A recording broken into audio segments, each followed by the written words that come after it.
오늘 하나님 말씀 사도행전 13장 1절에서 3절까지의 말씀입니다. 불편하지 않은 자리에 일어나서 같이 한번 말씀 읽을까요?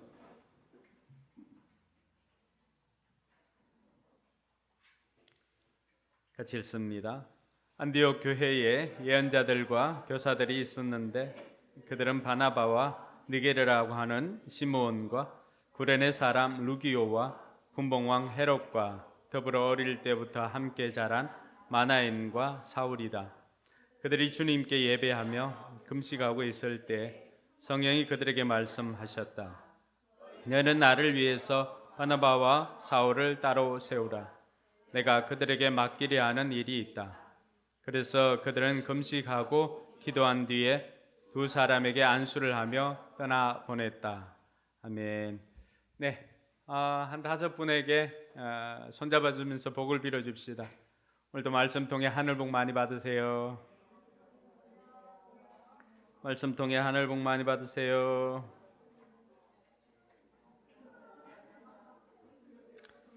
네, 말씀 통해 하늘 복 많이 받으세요.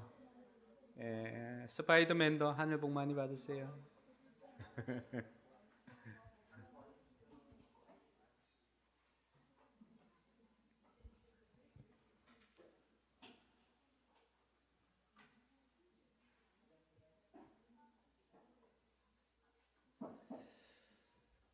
네, 제가 살면서 많은 중요한 것들도 있지만 최근 들어서 건강이 참 소중하다라고 하는 걸 많이 느낍니다. 왜냐하니까 건강이 우리의 삶의 질을 결정하는 것 같습니다. 아프니까 제가 한 2달 전에 어떤 박스를 이렇게 들다가 허리가 이렇게 뜨끔한 걸 처음 경험했습니다. 살면서. 근데 허리가 아프니까 뭐 일어서는 것이나 이런 것들 뭐 꼼짝을 못 하겠더라고요.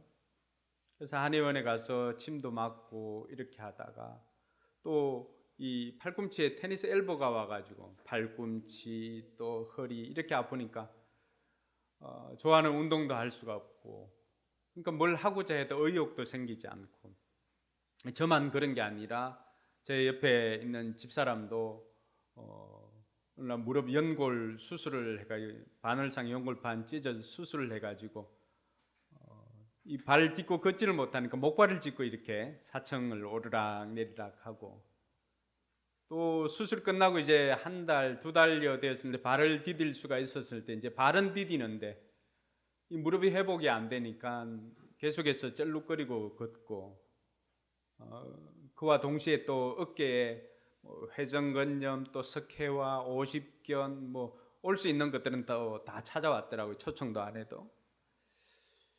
그러니까 뭐 잘 때든지 뭐 하면은 이 팔이 어떤 그 경계 지점 거기 부딪히는 그 시점한테 뭐 악소리를 하고는 또 이렇게 합니다.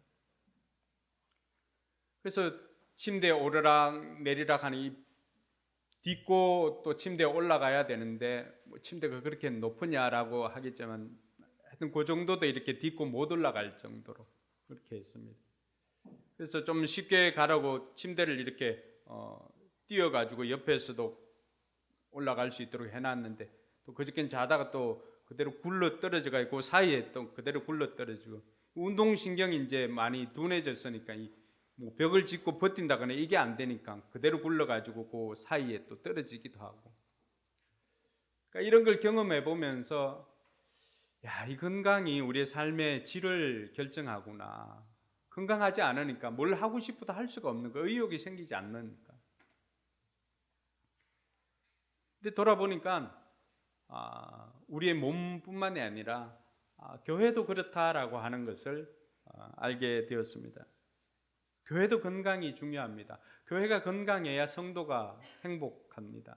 그래서 성도의 행복을 결정하는 것은 교회의 건강입니다. 근데 우리가 생각할 때 교회라고 하면은 많은 사람들이 교회는 예배를 드리는 건물로 생각합니다. 물론 그렇게 생각할 수도 있는 것이 다 교회 이름이 뭐 포커스 교회, 사랑의 교회 이렇게 교회라고 이름 지어져서 이렇게 붙여 놓았으니까 물론 우리는 뭐 간판도 거의 없기 때문에 그렇지만 대부분의 교회들은 무슨 교회하고 건물 앞에 이렇게 붙어져 있지 않습니까? 그래서 사람들 생각에는 그 교회를, 그 건물을 교회를 생각하는 경우가 있습니다. 그런데 성경이 우리에게 가르쳐 주는 것은 건물이 교회가 아닙니다.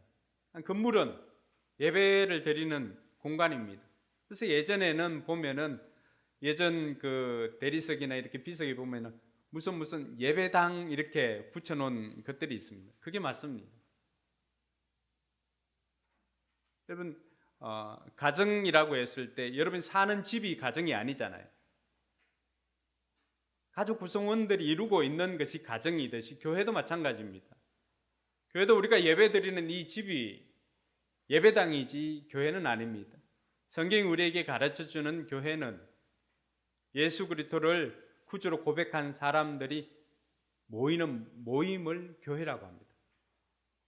그러니까 여러분들 가정에서 그렇게 모이면 그럼 가정이 교회가 되는 거죠. 그래서 교회는 건물이 아니라 사람입니다.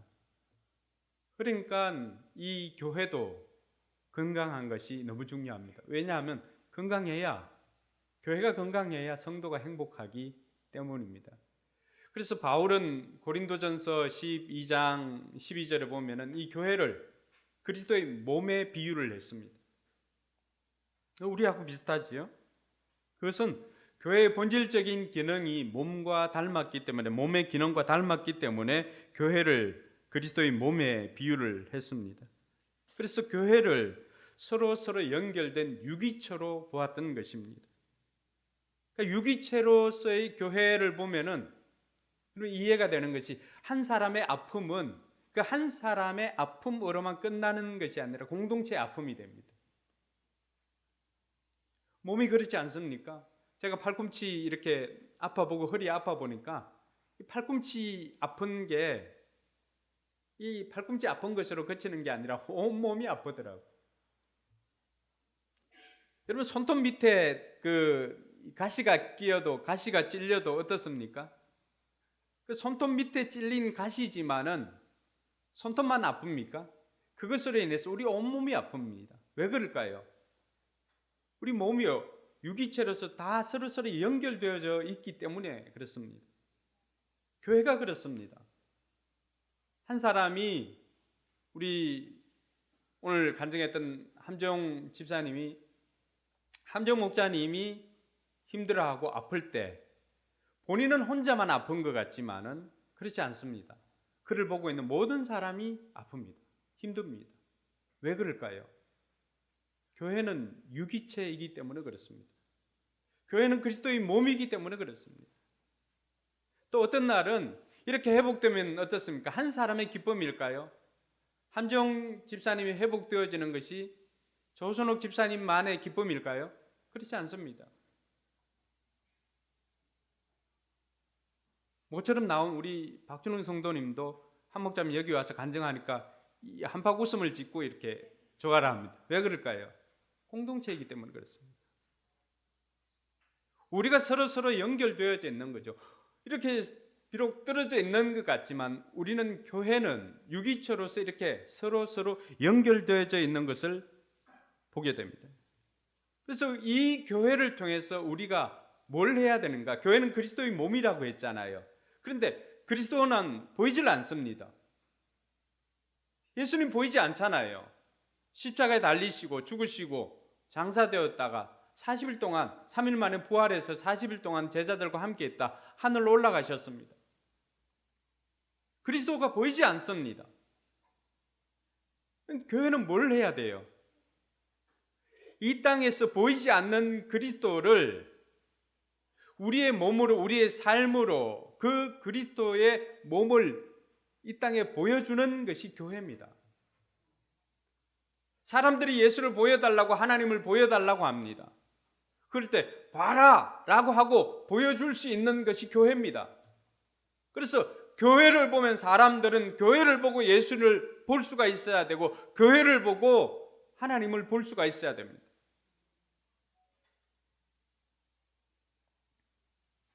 우리가 13주를 맞아서 그리스도의 몸인 우리 교회를 한번 좀 진단해 봐야 할 것입니다. 오늘은 가볍게 듣는 설교가 아니라 생각을 좀 하면서 듣는 설교여야 합니다. 우리 교회는 건강해서 이 세상에 그리스도를 보여주고 있는 그리스도의 몸으로 존재하고 있는지 말씀을 통해서 한번 진단해 보기를 원합니다. 여러분, 예수님께서 안식일 날 예루살렘으로 들어왔습니다. 우리 생각에는 예수님께서 화려한 성전으로 들어가서 그곳에서 사람들을 만나고 할 것 같지만은 안식일 날 예수님께서 예루살렘에 들어오셔서 찾아간 곳이 어딜까요? 화려한 성전 예배당이 아니라 베데스다라고 하는 그 연못으로 찾아갔습니다. 왜냐하면 그곳에 38년이나 자신의 힘으로는 일어설 수 없는 한 사람이 그곳에 있었기 때문입니다. 그 한 사람을 살리기 위해서 예수님께서는 그곳으로 찾아가서 그 한 사람을 세워주셨습니다. 그리스도의 몸으로서 교회가 해야 할 것이 그러한 것임을 우리에게 가르쳐 주십니다. 여러분, 예수님께서 십자가에 달려 죽으실 때 마지막에 뭐라고 하셨나요? 제가 설교를 자주 했기 때문에 알 수 있지 않나요? 뭐라고 했죠? 다 이루었다.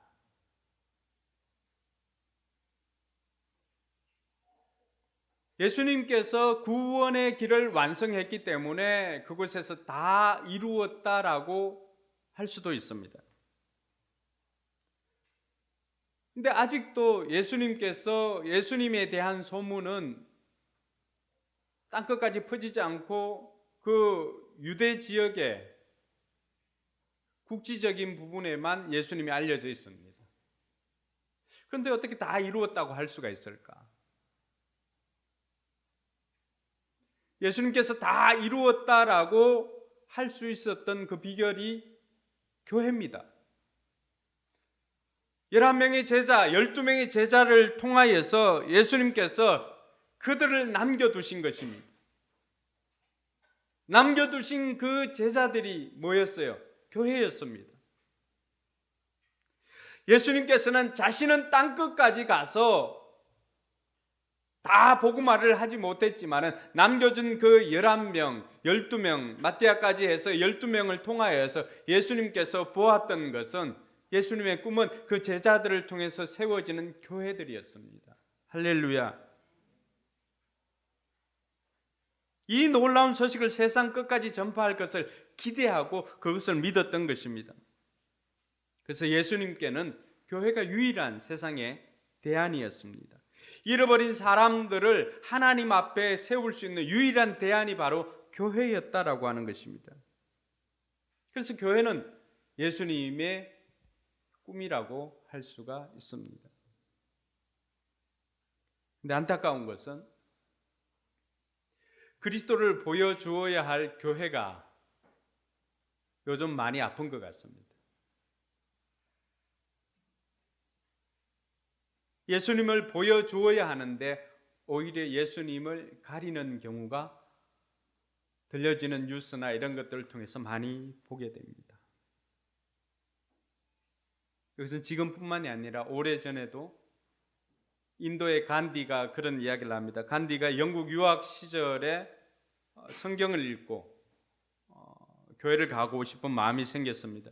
근데 그래서 교회를 찾아갔지만은 간디는 영국인들이 있는 그 예배당에 들어가질 못하고 차별을 당하고 문전박대를 당했습니다. 근데 간디가 유명한 말을 남기죠. 나는 예수는 좋아하지만 기독교인들은 좋아하지 않는다. 모든 기독교인들이 아니지요. 그때 당시 자신을 그렇게 문전박대하고 차별했던 그 사람들. 삶으로 그리스도를 보여주지 못하니 그리스도인이 되지 못한 것입니다. 교회가 그리스도의 사랑이나 희생이나 섬김이나 순종을 보여주지 못하는 교회가 되었습니다. 교회가 아픈 것이죠. 그리스도의 몸인 교회가 아프니까 성도들이 행복하지 못하는 거예요.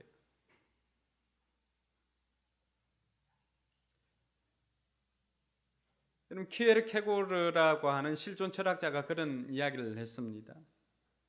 예수 그리스도는 물로 포도주를 만들었는데 교회는 더 엄청난 일을 하였다.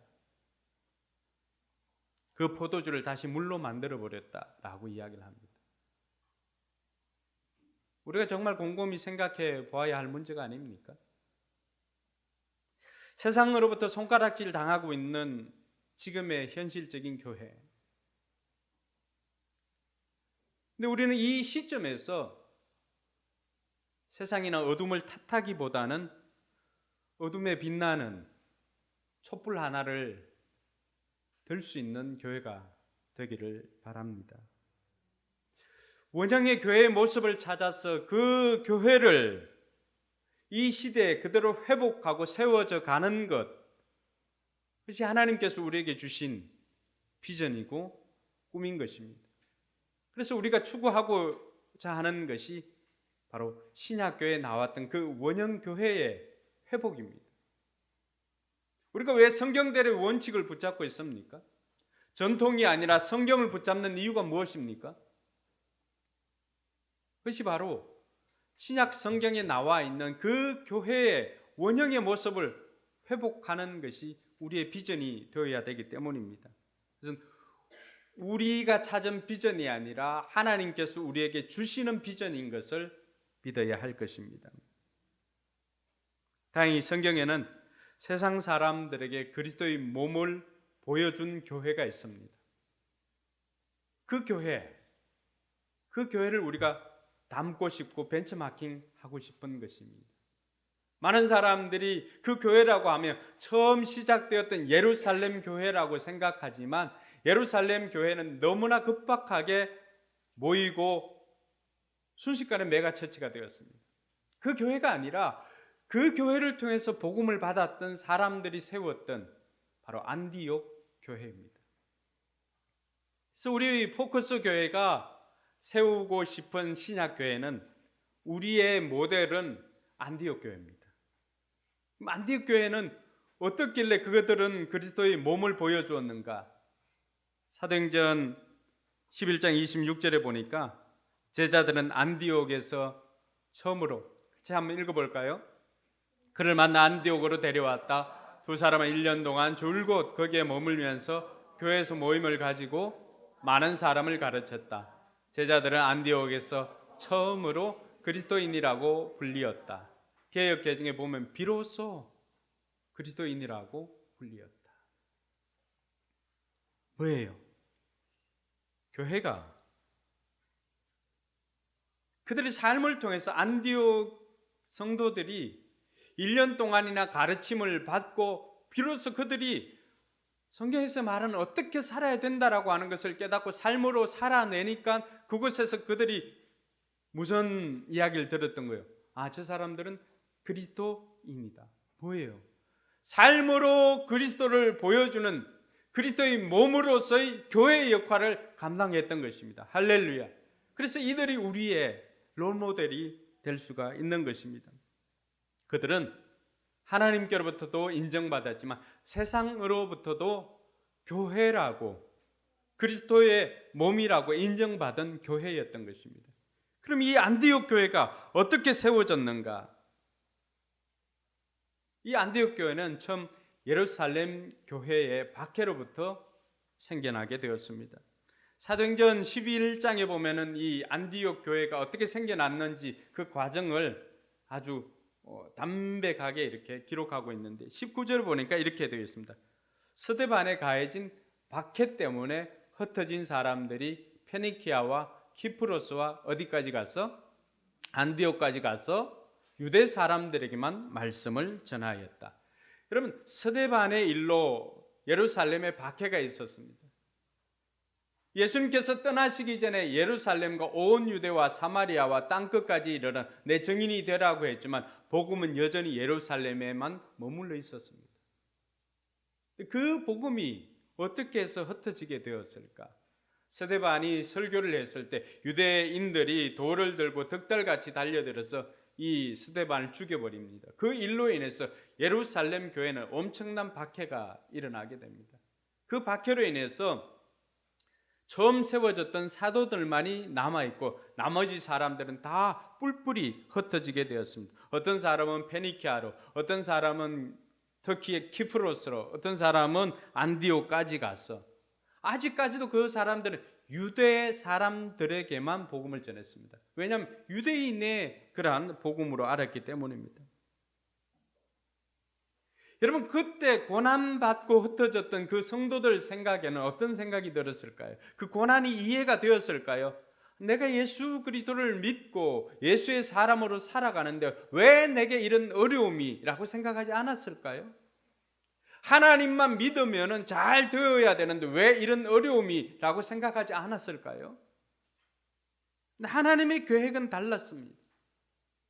하나님의 계획은 그 고난과 박해를 통해서 하나님께서는 그 고난을 재료 삼아서 다른 곳으로 가서 교회를 세우게 해 주었다는 것입니다. 할렐루야. 여러분 인생에도 여러분이 이해되지 않는 고난이 있을 것입니다. 철저하게 혼자 고립되어져 있는 그 순간에 그 고난과 그 고립을 하나님께서는 재료를 삼으셔서 하나님의 뜻을 이루어가게 하신다는 것입니다. 여러분, 우리 한국이 이처럼 발달하고 한국에도 교회가 이렇게 많이 세워진 것, 이건 무엇 때문일까요? 얼마 전에 6.25 전쟁 기념이 지났지만은 우리나라에도 아픈 현실이었습니다. 유교가 일어난 날이 1950년 6월 25일 그날이 우리가 예배드리는 이 주일이었습니다. 새벽 4시에 북한에서 침공하지 않습니까? 우리가 볼 때는 왜 이런 민족 간의 비극이 생겼을까라고 고민하지만 그때 당시 평양에는 1907년에 큰 부흥으로 인하여서 평양 곳곳이 술집이 문을 닫고 또 자신들이 나쁜 짓을 했는 것을 고해하면서 그 땅에 큰 부흥이 일어납니다. 그래서 평양을 제2의 예루살렘이라고 부를 정도로 엄청난 부흥이 일어났습니다. 근데 그 복음이 평양에만 가두어져 있었던 것입니다. 근데 그 전쟁으로 인하여서 그때 당시 평양에서 신앙생활을 하던 사람들이 어떻게 되었을까요? 남한으로 내려오기 시작했습니다. 그래서 서울에도 부산에도 대구에도 가장 큰 교회들이 세워진 곳, 그곳에 주로 구성원들은 북한에서 내려온 신자들이었습니다. 우리가 볼 때에는 전쟁이라고 하는 그 아픔, 고난, 이런 비극이 있지만은 그러나 하나님의 큰 계획 속에 보니까 그것을 통하여서 복음이 땅끝으로 퍼져가는데 그 고난이라고 하는 재료를 하나님께서 사용하신다는 것을 알 수가 있습니다. 예루살렘의 박해로 인해서 생겨진 안디옥 교회. 이 안디옥 교회는 이방인들 가운데는 최초로 세워진 교회입니다. 사도행전 11장 20절에서 21절에 보니까 드디어 이 복음이 유대인들에게만 전해진 것이 아니라 몇몇 사람들이 안디옥에 이르러서 같이 한번 읽어볼까요? 그들 가운데 키프로스 사람과 구레네 사람 몇이 있었는데 그들은 안디옥에 이르러서 그리스 사람들에게도 말하여 예수를 전하였다. 주님의 손이 그들과 함께 하시니 수많은 사람 믿고 주님께로 돌아왔다. 몇몇 사람, 몇 사람입니다. 이름도 소개되어지지 않은 그 몇 사람, 보통의 사람이죠. 우리가 흔히 이야기하는 아무개입니다. 아무개. 교회는, 하나님의 교회는 유명인들을 통하여서 세워지는 것이 아니라 오늘도 저와 여러분들처럼 우리 스스로도 별 볼 일 없는 사람이라고 생각하는 암흑의 한 사람 한 사람을 통하여서 교회가 세워진다는 사실입니다. 할렐루야. 그들의 이름조차 기록되어지지 않았습니다. 그러나 그들이 누군가는 당시 유대인들에게만 복음을 전하였는데 그 선을 넘고는 이방인들에게, 그리스인들에게 복음을 전하기 시작했기 때문에 그 복음을 받아들인 사람들로 인하여서 교회가 만들어진 것입니다. 많은 사람들이 장년 성도들에게 포커스를 맞추고 할 때 저와 여러분들이 포커스를 맞추는 것이 어딥니까? 이 땅 가운데 믿지 않는 85%, 90%의 사람들에게 우리는 포커스를 맞추는 것입니다. 선을 넘는 거죠. 많은 사람들이 어른들에게 포커스를 맞출 때 우리는 아이들에게 포커스를 맞추었습니다. 또 선을 넘는 겁니다. 이것이 몇 사람이 유대인들에게만 전하였던 복음을 몇 사람이 이방인들에게 가서 전하였던 그것과 다르지 않습니다. 그렇게 교회가 세워졌습니다. 여러분, 우리 포커스 교회가 처음에 두 아들 데리고 여기 효성빌라 402호에서 시작을 했습니다. 그리고 처음에 교회에 나온 성도들이 누구였냐 그러면은 공원 이름이 뭐였죠? 이름도 모르겠다. 송주권에서 그 밑으로 오면은 그 뭐죠? 원당 공원 거기에서 4명의 욕자라는 아이들이 있었습니다. 얘들이 10마디 중에 11마디가 욕이었습니다. 그것도 얼굴이 고상하게 생긴 여자아이들. 초등학교 3학년, 2학년 유치원생 자매들끼리 성미, 성예 또 누구지요? 준영이, 준경이 요 4명의 아이들 처음 만나가지고 그 아이들과 함께 교회를 시작했습니다.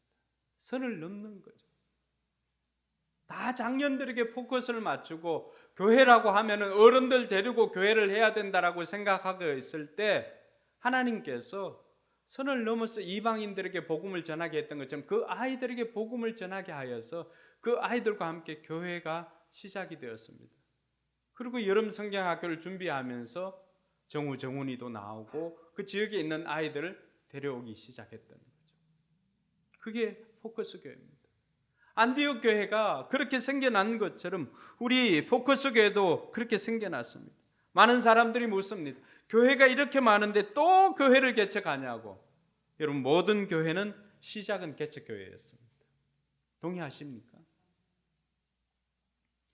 교회를 통해서 구원받은 사람이 있고 교회를 통해서 구원받아야 할 사람들이 이 세상에 존재하는 한 교회는 오늘도 개척되어져야 하는 것입니다. 이름 없는 암호교를 통해서 오늘도 하나님께서는 위대한 일을 하시고 계십니다. 그것이 바로 교회를 세우는 것입니다.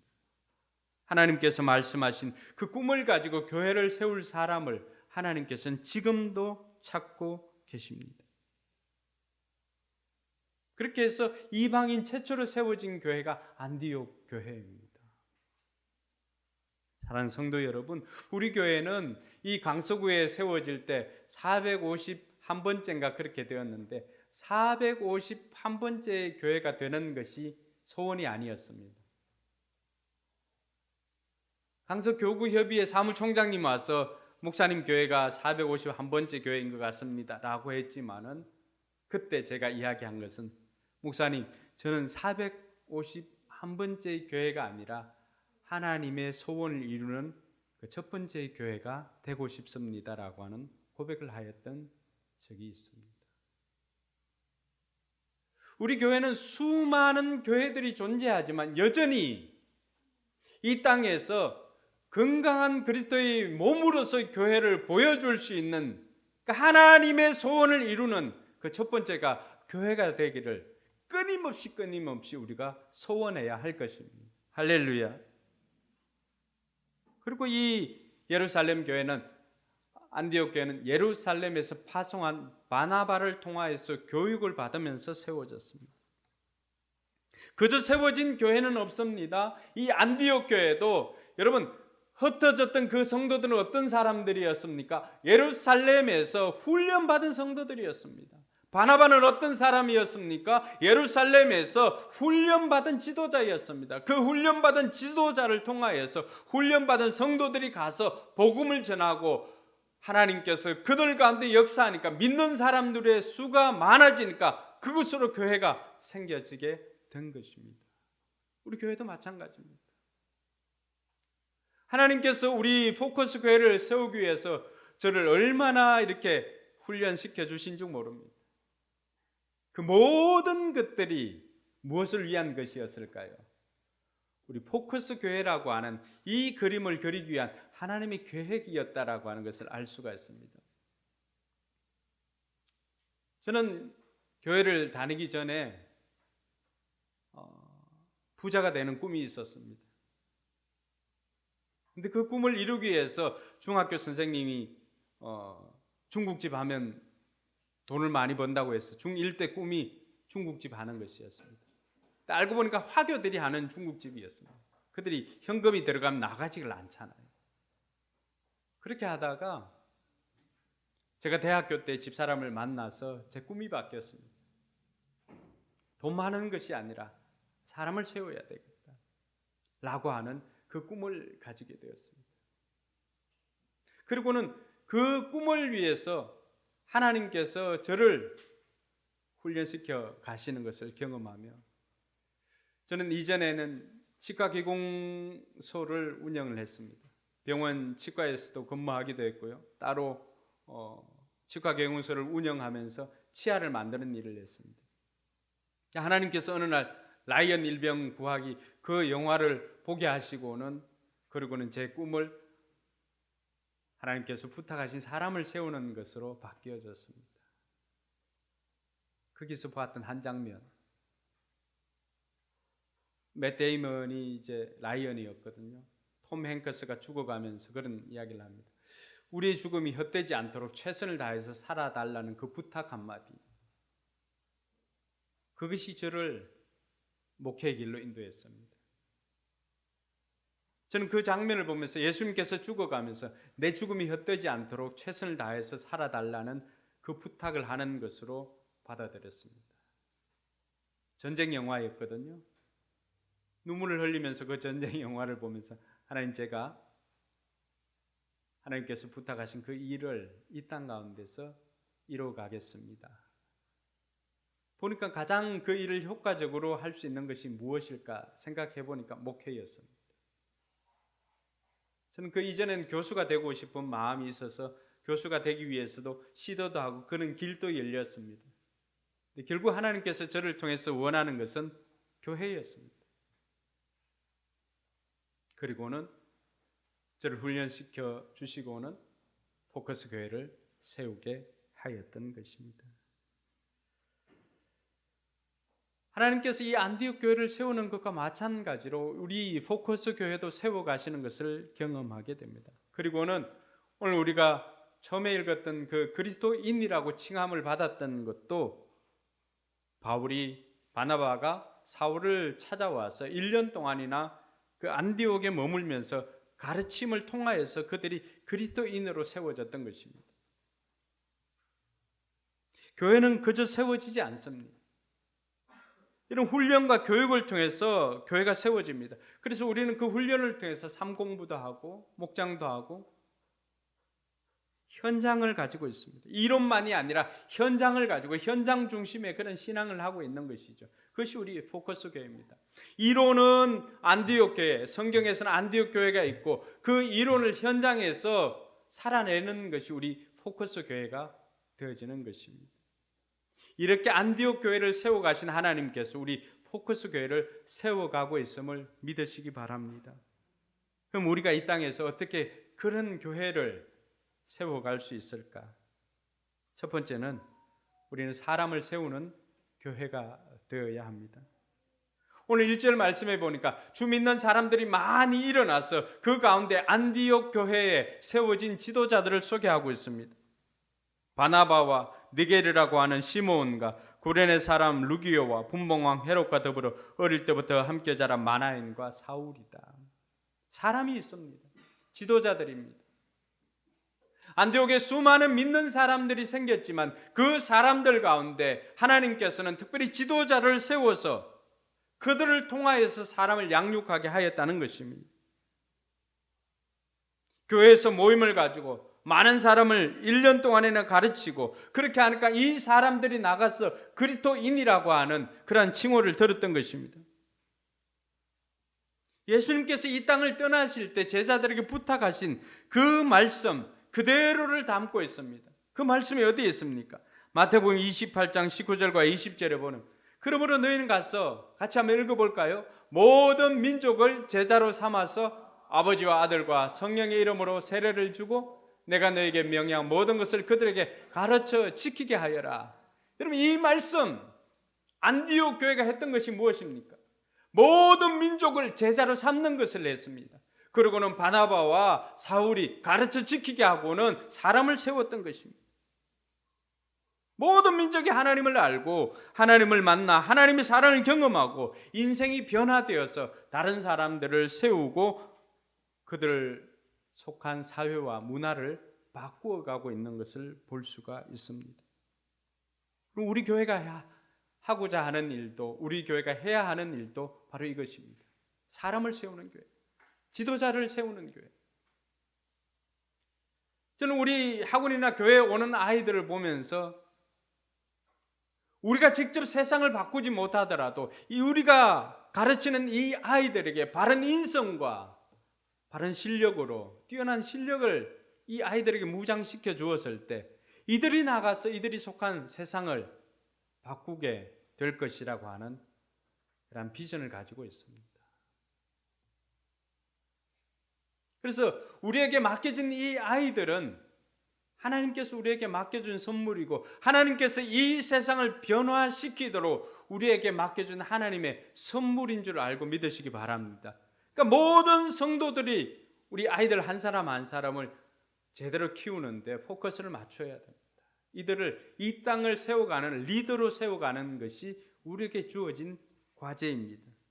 그래서 우리 교회가 사람을 세우는 교회가 되어야 합니다. 앞으로도 마찬가지입니다. 우리 교회가 더 집중해야 되는 것이 이 다음 세대들 그리고 우리 청소년들 올바른 가치관을 가지고 이 세상을 살아가도록 신실하고 실력 있는 그리스도인으로 키워내는 것이 우리의 과제여야 할 것입니다. 그것이 13주년에 하나님께서 우리에게 주시는 미션입니다. 두 번째 미션은 뭘까요? 차별이 없는 교회가 되어야 합니다. 여러분 오늘 1절에 소개되어져 있는 이 인물들의 면면들을 보면요. 바나바가 있죠. 그리고 또 누가 있습니까? 니게르. 여러분 니게르라고 하는 시므온은 여러분 흑인들을 부를 때 예전에 어떻게 불렀을까요? 니그로라고 불렀습니다. 니그로. 이 시므온은 흑인입니다. 흑인. 당시 유대인들도 엄청난 선민 사상을 가지고 있었지 않습니까? 그런데 이 세워진 새로운 교회는 어떤 교회입니까? 이방인들이 세워진 교회고 흑인 시므온입니다. 흑인이 지도자입니다. 예전에 우리 한국에도 마찬가지 김제에 가면 금산교회가 있죠. 기역자 교회가 있는데 그 교회도 마찬가지죠. 종을 하는 자신의 마부가 오히려 주인보다도 먼저 장로가 되어지고 그리고 나중에 이 주인도 장로가 되어서 그때 자기 마부였던 이 사람을 목사님으로 모시고 끝까지 순종하고 충성하지 않습니까? 그런 종이었을 가능성이 많은 이 니게르라고 하는 흑인 시므온도 그 안디옥 교회 지도자로 세워졌습니다. 그리고는 구레네 사람 루기오 그리고 헤롯 왕과 젖동생 유모가 같다는 거죠. 그 어릴 때부터 그런 사람 헤롯 왕과 함께 자란 왕가의 가문이기도 하겠죠. 이런 다양한 구성원들이 차별 없이 안디옥 교회 지도자로 세워졌다는 것은 교회가 어떤 곳이 되어야 합니까?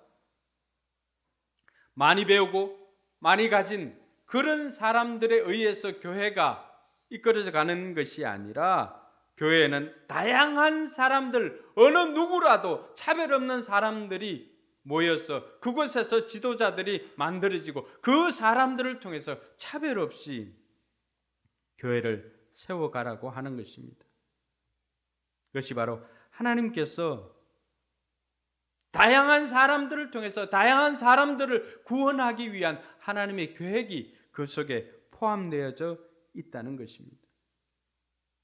그래서 우리가 한 가지 마음에 새겨야 하는 것은 교회가 필요로 하는 사람이 아니라 교회를 필요로 하는 사람들에게 우리는 포커스를 맞추어야 합니다. 다른 사람들이 찾지 않는 연약한 사람들에게 거기에 관심을 가지고 나아가야 합니다. 예수님께서 화려한 성전으로 들어오시지 않고 베데스다 목가에 가서 자신의 힘으로는 도저히 살아갈 수 없는 그 한 사람 중풍병자를 살려냈던 것처럼 그 비참한 인생들을 살려내는 것이 교회가 해야 되는 일인 것입니다. 오늘 저와 여러분들이 우리 포커스 교회가 해야 되는 것도 바로 그것입니다. 차별이 없는 교회, 누구라도 올 수 있는 교회, 어른들만의 예배를 위해서 아이들을 따로 떼어내는 교회가 아니라 아이들과도 언제든지 함께 예배드릴 수 있는 교회, 그런 교회를 세워가야 합니다. 그러기 위해서는 여러분 사업 좀 잘 돼야 됩니다. 공간이 부족하잖아요. 그래서 기도를 해야 됩니다. 옆에 있는 공간도 우리가 얻어가지고 우리 아이들과 함께 누구라도 와서 예배드릴 수 있는 좀 더 넓은 곳으로 우리가 예배드릴 수 있도록 위에서 기도해 주시기 바랍니다. 그 차별 없는 교회 만들어가는 것이 13주년에 하나님께서 우리에게 주신 미션입니다. 그리고 마지막으로는요, 하나님 뜻에 순종하는 교회가 되어야 합니다. 오늘 말씀에 보면은 이들이 모여서 예배를 드리며 금식하는 가운데 한 음성을 듣게 됩니다. 2절에 보니까 그들이 주님께 예배하며 금식하고 있을 때 성령이 그들에게 말씀하셨다. 너희는 나를 위해서 바나바와 사울을 따로 세우라. 내가 그들에게 맡기려 하는 일이 있다. 3절 한번 같이 읽어볼까요?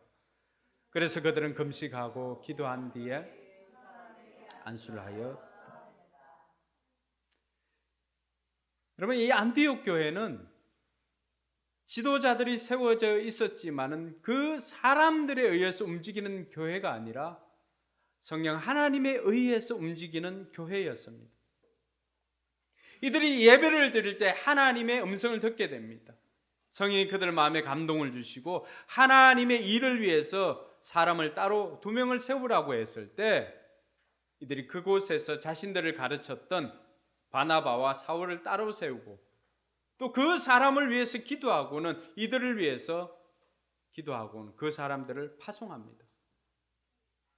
우리가 알고 있는 최초의 선교사 사역이 여기에서 시작되었던 것입니다. 여러분, 교회는 사람의 뜻에 움직이는 공간이 교회가 아니라 교회는 하나님의 뜻을 이 땅 가운데 살아내는 것이 교회입니다. 할렐루야. 그래서 하나님의 뜻을 이 땅 가운데 살아내니까 복음을 전하는 것이죠. 심지어 그 복음을 전하는 것이 이 지역에만 국한되어지는 것이 아니라 때로는 문화나 언어가 다른 곳까지도 가서 복음을 전하는 것입니다. 왜? 그것이 하나님의 뜻이기 때문에 그렇습니다. 수많은 압박이 있습니다. 또 그곳에 살기 위해서 비자를 갱신하기 위해서 1년 만에 들어와야 되는 선교사님들도 있습니다. 그리고는 때로는 그 나라에서 더 이상 사역을 하지 못하고 추방당하는 사람들도 있습니다. 그럼에도 불구하고 쉬지 않고 그 일을 해야 되는 이유가 무엇입니까? 그게 하나님의 뜻이기 때문에 그렇습니다. 안디옥 교회는 그 하나님의 뜻에 순종하는 교회였습니다. 오늘 우리 포커스 교회가 13주년이 되었을 때 하나님께서 우리에게 주시는 메시지는 하나님의 뜻에 순종하는 교회가 되라는 것입니다. 그럼 하나님의 뜻에 순종하기 위해서 필요한 것이 무엇인가? 그게 바로 예배와 기도입니다. 오늘 이들이 하나님의 음성을 듣고 하나님의 뜻을 이룰 수가 있었던 것은 무엇입니까? 2절에 보니까 그들이 주님께 예배하며 금식하고 있을 때 성령이 그들에게 말씀하셨던 것입니다. 할렐루야. 오늘 우리가 예배 드릴 때 하나님께서 우리에게 무엇을 해야 할지, 어떻게 살아야 할지를 들려주시기를 주님의 이름으로 축원합니다. 그들이 예배하며 금식할 때 성령이 그들에게 말씀하시니까 그들이 그 말씀을 들었던 것입니다. 그리고 그 말씀을 듣고 좋은 말씀이네 하고 그친 것이 아니라 이것이 어떻게 행동으로 나타났습니까? 여러분, 하나님께서 우리에게 소원을 주십니다. 우리 마음에 제대로 살아야 되겠다, 정말 뜻있게 살아야 되겠다. 근데 이것이 행동으로 나타나기 위해서 우리에게 필요한 것이 무엇일까요? 그게 3절에 소개되고 있는데 뭘까요? 금식과 기도입니다. 따로 세우라고 했을 때 그들이 뭘 했습니까? 3절에 보니까 그래서라고 시작하고 있습니다. 명령이 내려주니까 그래서 그들이 뭐 한 거예요? 바로 보낸 것이 아니죠. 뭘 했어요? 금식하고 기도한 뒤에입니다. 우리 마음의 소원을 주지만 이 소원이 아직도 행동으로 나타나질 않고 열매를 맺지 못하고 있습니다. 그 이유는 뭘까요? 얘기했지만 내 마음에 이것을 구현해낼 뭐가 없어요? 힘이 없지요. 힘이. 제대로 살고 싶지 않은 사람이 누가 있겠어요? 다 제대로 살고 싶지요. 말씀 꾸리기 아이들도 제대로 살고 싶어요. 엄마 마음에 들고 살고 싶고. 근데 그 안에 뭐가 없어요? 살아낼 힘이 없는 거예요. 여러분은 안 그러세요?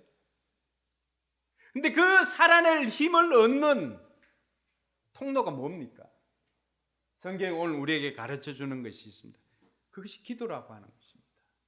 여러분, 기도할 때 우리에게 그것을 구현해낼 힘이 생깁니다. 할렐루야. 그러니까 이들이 모여서 기도를 하는 거예요. 기도를 하니까 드디어 힘이 생기니까 어떻게 됩니까? 보낼 수가 있었던 거예요. 내 마음 꿀떡같이 축구공을 차고 싶어요. 근데 차려고 해도 힘이 없으면 어떻게 공을 찰 수 있나요? 찰 수 없지요. 그러니까 단련을 하잖아요. 그 단련하는 것이 뭐예요? 기도입니다. 기도할 때 힘이 생기니까 공이 앞에 있으니까 멋지게 찰 수가 있는 거예요. 우리에게 하나님께서 아름다운 교회, 건강한 교회를 세우라고 하는 비전을 주었는데 그 비전이 우리의 삶에 실현되기 위해서 우리에게 필요한 게 뭐라고요? 뜨거운 기도입니다.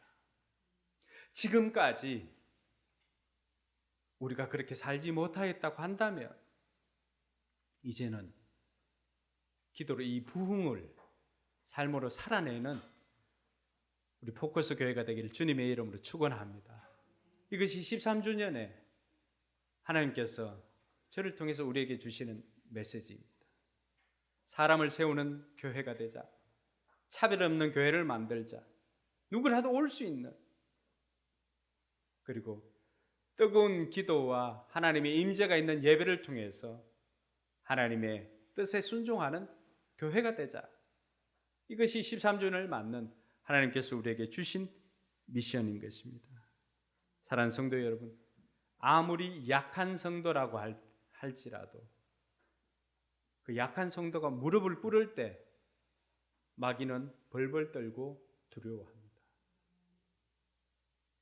스코틀랜드의 존 낙스, 메리 여왕이 피해 여왕 아닙니까? 존 낙스 한 사람이 영국의 수많은 군대보다도 기도하는 존 낙스 한 사람이 더 두렵다고 고백합니다.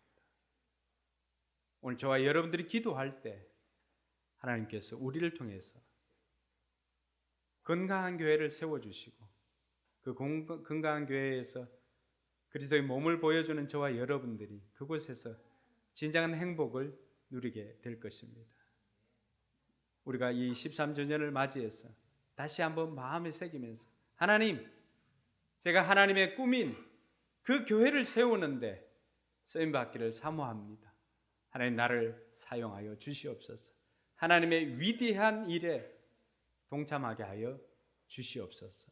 지금부터 위대한 항해를 떠나는 저와 여러분들이 되기를 바랍니다. 기도하겠습니다.